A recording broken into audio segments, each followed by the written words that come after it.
دا وطن آباد غواړو تل یې زنده‌باد غواړو ناپوهي دې ورکسي علم او سواد غواړو. د ننګرهار ولایت کامې ولسوالۍ اړوند یو شمېر استادانو له خپلو شخصي شتمنیو څخه د یاد ولایت د موسی شفیق علي لیسې د ادارې لپاره د 26,000 افغانیو په ارزښت یو شمېر تخنیکي وسایل وپېرل. د ارزګان ولایت پوهنې ریاست د ولایت مقام او د مستوفیت په ګډون یوه پلاوي د ګیزه ولسوالۍ د دوه بابا ښوونځیو د بیارغونې چارو څخه لیدنه وکړه. د لوګر ولایت مرکز پل عالم ښار اړوند ابچکان کلي کې د ابچکان مرکزي په نوم لومړنی ښوونځی د پوهنې مسؤلینو، علماو او د سیمې د قومي مخورو په ګډون د یو لړ مراسمو په ترڅ کې پرانیستل شو.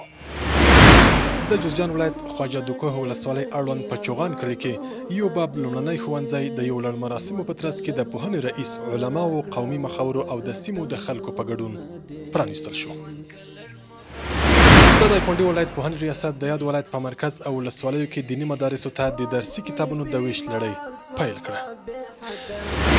غزني ولایت پوهنې ریاست له عادي بودیجې د ځایي خلکو او همکارو بنسټونو په مالي ملاتړ د یاد ولایت په مرکز او ولسوالیو کې 27 بابه ښوونځي او مدارس د 1,999,000 افغانیو په ارزښت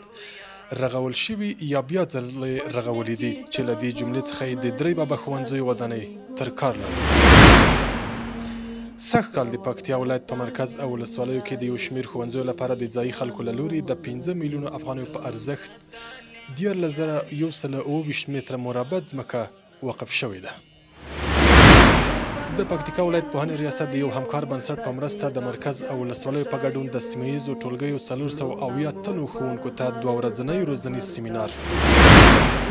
او د کاپیسا ولایت مرکز اړوند د قلعه سید خان جونو لومړني ښوونځي ته د یو معرف دوست شخص له لوري د 300,000 افغانیو په ارزښت 600 متره مربع ځمکه